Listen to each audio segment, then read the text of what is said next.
श्री राम जय राम,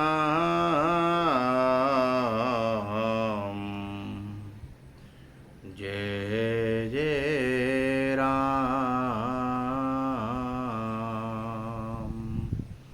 श्री राम जय राम, जय जय राम।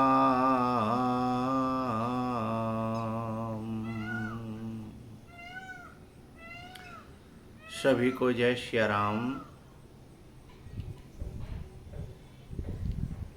श्रीमद् भागवत जी का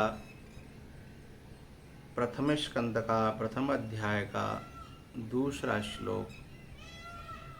धर्मः प्रोज्झितकैतवोऽत्र परमो निर्मत्सराणां सताम्,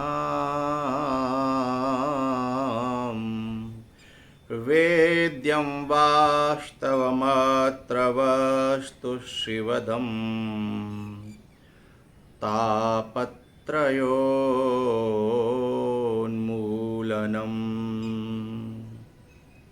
श्रीमद्भागवते महामुनिकृते किं वा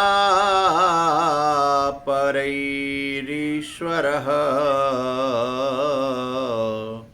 सद्यो हृद्यवरुध्यतेऽत्र कृतिभिः शुश्रूषुभिस्तत्क्षणात् शुश्रूषुभिस्तत्क्षणात्।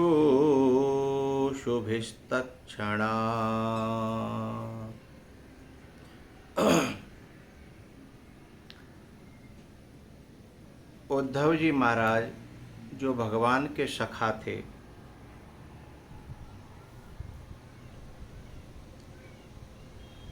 कैसे सखा?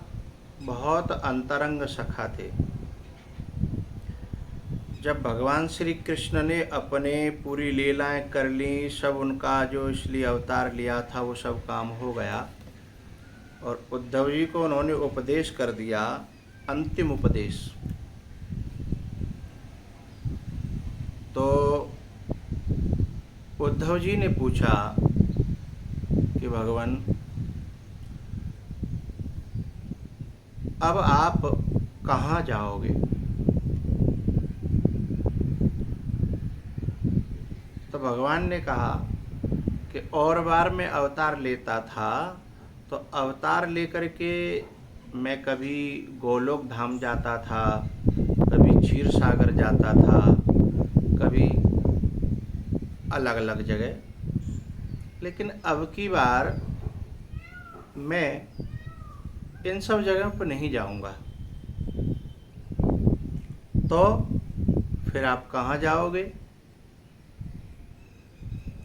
तब भगवान ने कहा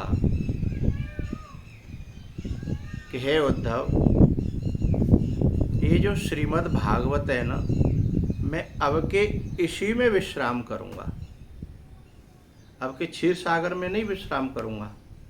तो बोले श्रीमद् भागवत जी में ही मैं विश्राम करूंगा।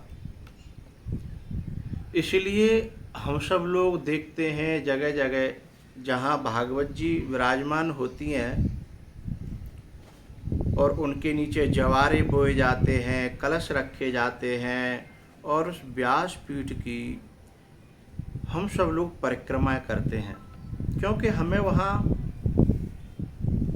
इस बात का कहीं न कहीं आभास होता है कि हम भागवत जी के रूप में जो क्षीर सागर में और बार जाकर के भगवान शयन करते थे, वो अब की बार भागवत के अंदर विराजमान होकर के शयन कर रहे हैं। तो आज हमें हमारे गांव में, हमारी जगह पर भगवान शयन करते हुए प्राप्त हो गए, क्यों नहीं इनकी परिक्रमा कर लें? इसलिए भागवत जी के लोग परिक्रमाएं करते हैं।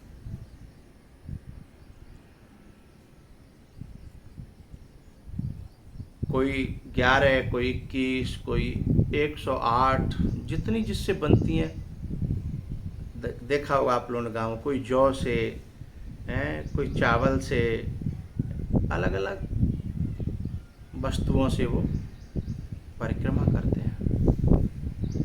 क्योंकि उद्धव को भगवान ने इस रहस्य को बता दिया कि मैं अब की बार क्षीर सागर नहीं जा रहा।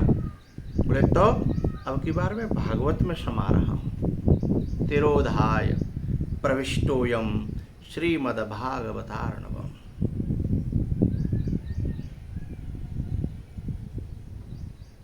इस सागर में मैं समा रहा हूँ। तो ऐसी भागवत जी जिसे प्राप्त हो जाए, आहा, यह देह से ऊपर उठाने वाली भागवत जी हैं, संसार से ऊपर उठाने वाली भागवत जी हैं, राग और द्वेष से, विकारों से ऊपर उठाने वाली। जैसे कहते हैं ना, जहाँ राम तह काम नहीं, जहाँ काम तह राम, तुलसी कबहू की रह सके रवि रजनी एक ठाव। बोले जहाँ दिन होगा वहाँ रात नहीं होगी, और जहाँ रात होगी वहाँ दिन नहीं होगा, दो एक जगह नहीं रह सकते। ऐसे ही यदि भागवत जी की शरणागति हमने ले ली तो विकारों को भागना पड़ेगा। धीमे धीमे करके युद्ध चलेगा कुछ दिन, लेकिन हमने पांव पकड़ रखे भागवत जी के। मतलब पांव पकड़ने का मतलब सेवनात्, श्रवणात्, पाठात्, दर्शनात्, जो भी उपाय करें, श्रवण करें, गायन करें, अध्ययन करें, गाएं, श्लोक पढ़ें, उसके नजदीक आ जाएं किसी भी प्रकार से, पकड़े रखें। तो धीमे धीमे विकारों को पलायन करना पड़े। जब वे समझ लेंगे कि ये भागवत जी इसके हृदय में टिक गई, अब नहीं उखड़, पहले उखाड़ने का प्रयास करेंगे, लेकिन कहेंगे टिक गई, तो फिर उन्हें भागना पड़ेगा। तो ये जो श्लोक है दूसरा, बड़ा गहन, बड़ा प्यारा श्लोक है। आज पूरे की तो नहीं, कुछ शब्दों की इसमें से हम चर्चा करेंगे। धर्मः प्रोज्झित कैतवोत्र परमो निर्मत्सराणाम सताम। भगवान व्यास जी कहते हैं कि इस भागवत में, अत्र माने भागवते, महामुनि कृते, श्रीमद् भागवते महामुनि कृते, जो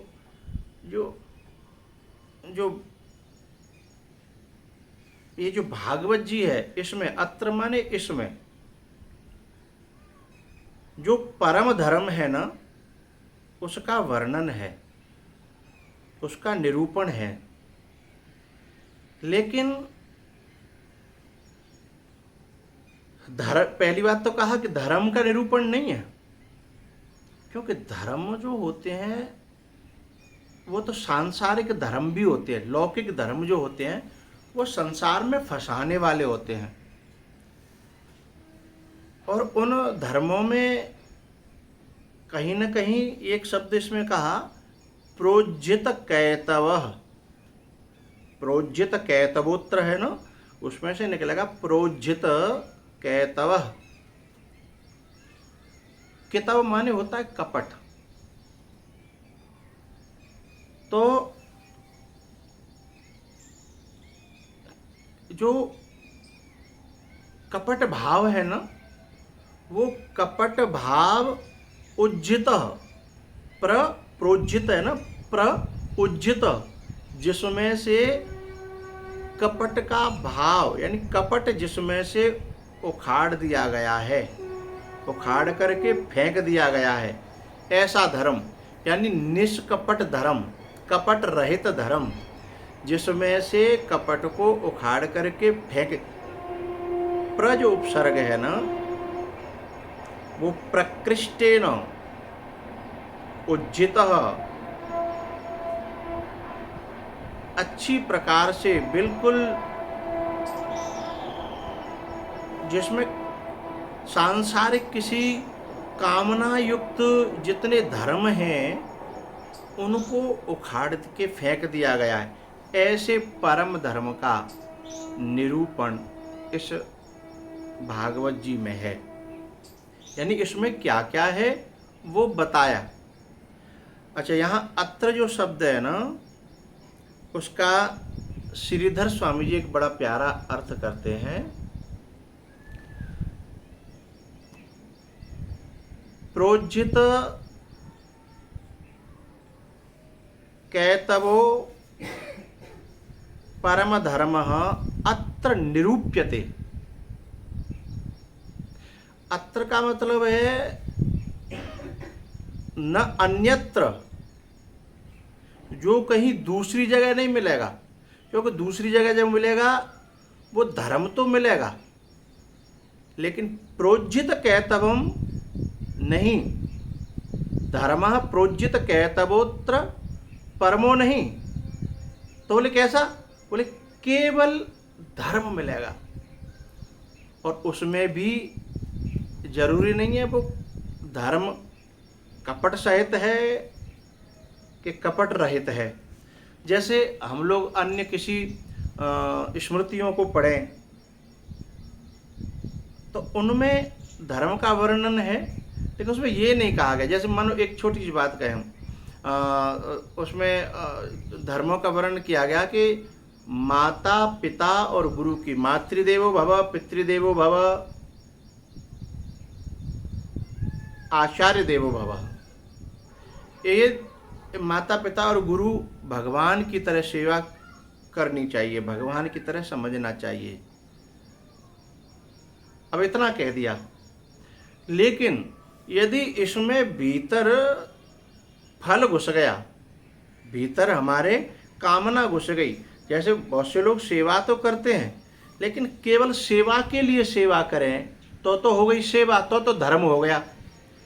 लेकिन कुछ लोग सेवा कर रहे हैं कि हमारे बाप पे या हमारी माँ पे जो है अभी कम से कम 1 किलो चांदी और 10-20 तोला सोना है, और फिर बाकी बहु सेवा कर रही है, और बस जा लालच से कर रही है कि जे कोई छोटी ने दे दे या बड़ी ने दे दे, तो वो धर्म को पालन तो कर रही है, पर धर्म में भीतर लालच घुस गो तो वो धर्म नहीं है, कपट सहित धर्म है। प्रोज्झित कैतवोत्र धर्म नहीं है। बोले तो वह धर्म तो कपट सहित है, कपट रहित नहीं। और यहाँ भागवत जी में इन सब को निकाल करके फेंका गया है, वाली कपट सहित नहीं, कपट रहित धर्म है। तो जहां हमारे अंदर कोई कामना बैठी है, कोई सांसारिक कोई इच्छा बैठी है, तो हमारे पुण्यों का वह इच्छा हमारे पुण्यों को खा जाएगी। और इसमें भागवत जी में बताया कि इच्छाएं सब भगवान के प्रति हों, भगवान के लिए हों, संसार के लिए न हों। हाँ? तो धर्म प्रोज्झित कैतवोत्र परमो, तो ऐसा जो धर्म का निरूपण है वह निरूपण केवल भागवत जी में है और अन्यत्र नहीं है। धर्म प्रोज्झित कैतवोत्र परमो निर्मत शराणाम सताम। बोले इसका, लेकिन ये भागवत जी में प्रवृत्ति किसकी होगी? इसमें एक शब्द आया आगे श्लोक में, शुश्रूषुभिस्तत्क्षणात्, और उसके आगे एक शब्द है कृतिभिः, कृतिभिः शुश्रूषुभिस्तत्क्षणात्।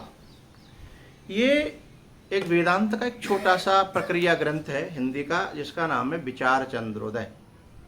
उसमें 2 तरह के साधकों का वर्णन है, कृतोपासक और अकृतोपासक।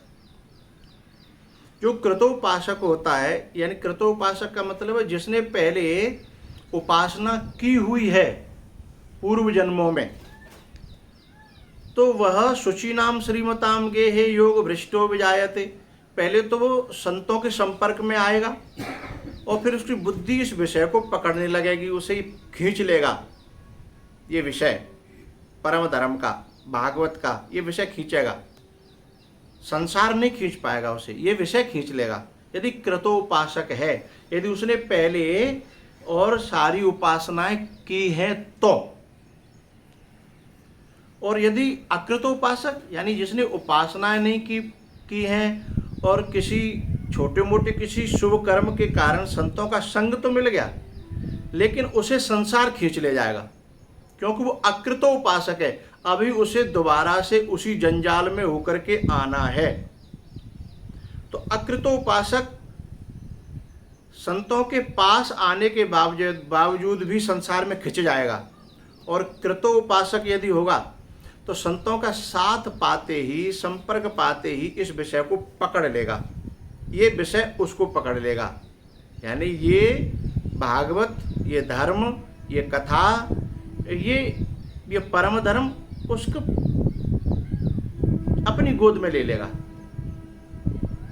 और अकृतोपासक है यानी जिसने उपासना नहीं की है पूरी तरह, जो कोई थोड़ा बहुत शुभ कर्म किया और ज़्यादातर सांसारिक कर्मों में लिप्त रहा, तो उसे संतों के पास आने के बावजूद भी फिर विषय खींच ले जाएंगे।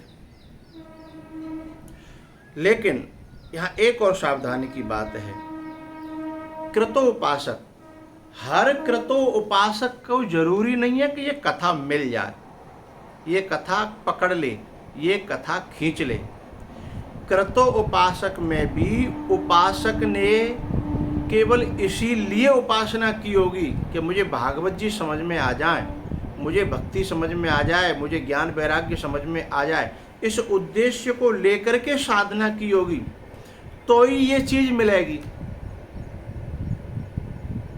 यदि इस उद्देश्य से हट करके संसार का कोई और उद्देश्य बना करके मान प्रतिष्ठा, ये काम बन जाए, वो काम बन जाए, ऐसे कामों को लेकर के यदि कोई भी उसने धर्म का उद्यम किया होगा, कोई भी उपासना की होगी, कोई भी कर्मकांड किया होगा, तो वो चाहे कितना भी बड़ा उपासक क्यों न हो, कृतोपासक और अकृतोपासक जो विचार चंद्रोदय में कहे गए हैं उसकी मैं बात कर रहा हूं। यहाँ इस शब्द को लेकर के कृतभिः शुश्रूषुभिस्तक्षणात् सद्यो हृद्यवरुध्यतेऽत्र कृतभिः शुश्रूषुभिस्तक्षणात्। कृतभिः यानी जिन्होंने, कृतभिः का मतलब होता है जिसने, जो कृतोपासक है, जिसने उपासना की है, साधना की है, जिसने शुभ कर्म किए हैं पहले, वो कृतोपासक है, वो ही कृतभिः है। यहाँ भागवत में उसका शब्द है कृतभिः, और विचार चंद्रोदय में है कृतोपासक, है जिसने उपासना की है पहले। तो यह सुनने को उसी को प्राप्त होगी भागवत जी, उसी को पकड़े, वही इस विषय को पकड़ पाएगा। लेकिन इसमें एक सूक्ष्म सा फर्क है। कृतो उपासक तो इंद्र भी है। कृतोपासक यानी इंद्र तो वो बनता है जिसने बहुत उपासना की है, बहुत यज्ञ किए हैं, और यज्ञ नहीं, अश्वमेघ यज्ञ किए हैं, जो हर व्यक्ति नहीं कर सकता। राम जी भी अश्वमेघ यज्ञ करने बैठे तो लव कुश ने घोड़ा पकड़ लिया, विघ्न आ गया। और ऐसे जो है ना 100 से ऊपर अश्वमेघ, राम जी को तो एक में ही घोड़ा पकड़ लिया, पहले में ही राम जी का घोड़ा लव कुश ने पकड़ लिया। तो ऐसे अश्वमेघ यज्ञ एक नहीं, 2 नहीं, 10-20 नहीं, 100 से ऊपर जो कर जाएगा वह इंद्र बनता। तो कितना बड़ा कृतोपासक हुआ। तो फिर उसे ये भागवत जी क्यों नहीं मिली। सुखदेव जी के पास में आया ना, और वो भी अमृत का कलश लेकर के। परीक्षिते कथाम वक्तुम सभायाम संस्ते सुके। सुधा कुंभम गृहीत्वैव देवास्तत्र समागमन। देवा तत्र समागमन, वो आए लेकिन उनको तो ठहरने तक नहीं दिया सुखदेव जी ने। तो कृतोपासक का भी, वैसे तो यहाँ उन्होंने जो शब्द कहा है कृति भी ही, लेकिन यहाँ एक बड़ा भाव जो संतों के हैं,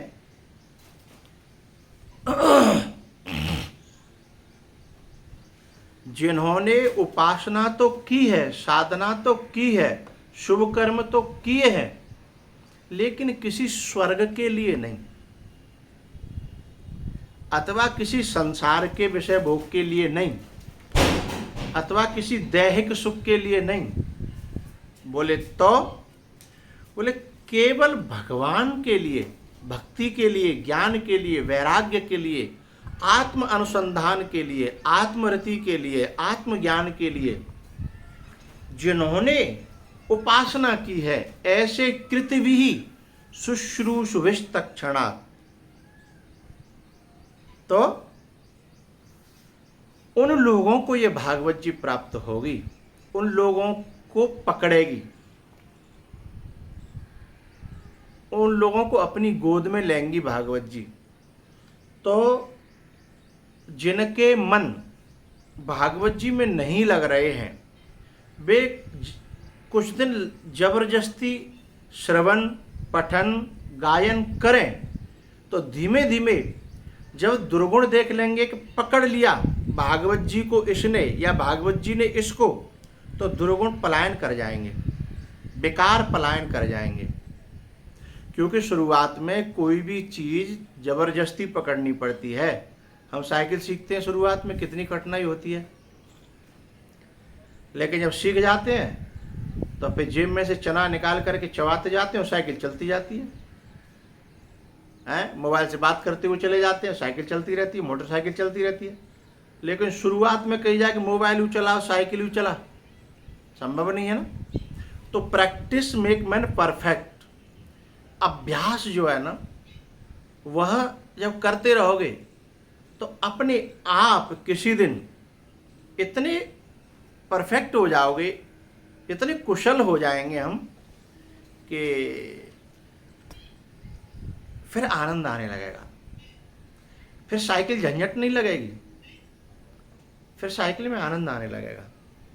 तो भैया, धर्मः प्रोज्जित कैतवोत्र परमो, एक तो मैंने यहाँ तक इन शब्दों की चर्चा की, और एक कृति भी। अब इसमें रह गए निर्मत्सराणाम शताम वास्तवम शिवदम तापत्रय उन्मूलनम। ये कई शब्द हैं जो अपने आप में बड़े भावों को लिए हुए हैं। तो क्योंकि विषय ज़्यादा गहरा और लंबा न हो, इसलिए आज इतना ही।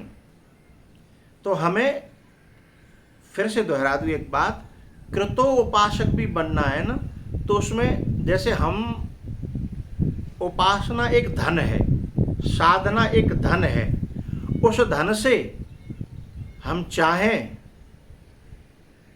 तो जहर खरीद लें। भाई धन है, धन से बनिया की दुकान पर लेकर के जाओगे पैसा को, तो धन में ऐसी शक्ति है कि वो तुम जो चाहोगे वो दे देगा। धन अपनी तरफ से कुछ नहीं देता, धन हमारी चाह के अनुसार वस्तु उपलब्धि कराता है। इसलिए उपासना के साथ साथ में चाह पवित्र हो, इसलिए सत्संग बहुत जरूरी है। क्योंकि चाह तो संत बताएगा कि क्या करनी है, क्योंकि चाह गलत हो गई तो धन से हमें जहर प्राप्त हो जाएगा। तो उपासना, साधना और ये यज्ञ, ये बहुत लोगों ने किए। इतिहास में देखो, हिरण्यकश्यप हुए, न जाने कितने हैं, मैं क्या नाम गिनाऊं, लेकिन उससे जहर खरीद लिया। तो कहीं जहर खरीदने में ना आ जाए, इसलिए संत, क्योंकि इन लोगों को सत्संग नहीं मिला, तो इन्होंने धन तो बहुत इकट्ठा किया, लेकिन धन के बदले मांग लिया जहर है। यह जहर सत्संग किया था भरत जी ने, और ये जहर भरत जी को देने की कोशिश की जा रही थी। तो भरत जी ने स्वयं इस बात को कहा कि ताहि पियाई ये वारुणी कहु काह उपजार। यानी आप एक बीमार व्यक्ति को और इस प्रकार का डोज दे रहे हैं, क्या ये जहर नहीं है? तो गुरु जी भी भरत की बात का समर्थन करके बड़े प्रसन्न हुए। तो ये साधना, उपासना, ये जितने भी हमारे साधन हैं, ये धन है। और इस धन से ये ध्यान रखना है कि कुछ गलत खरीदने में ना आ जाए, कुछ गलत इच्छा न पल जाए। इसलिए हमें महापुरुषों का, संतों का, गुरुओं का सानिध्य और साथ करना चाहिए। बस इन्हीं शब्दों के साथ सबको जय श्री राम, मंगल हो, कल्याण हो, आनंद हो, खुश रहो।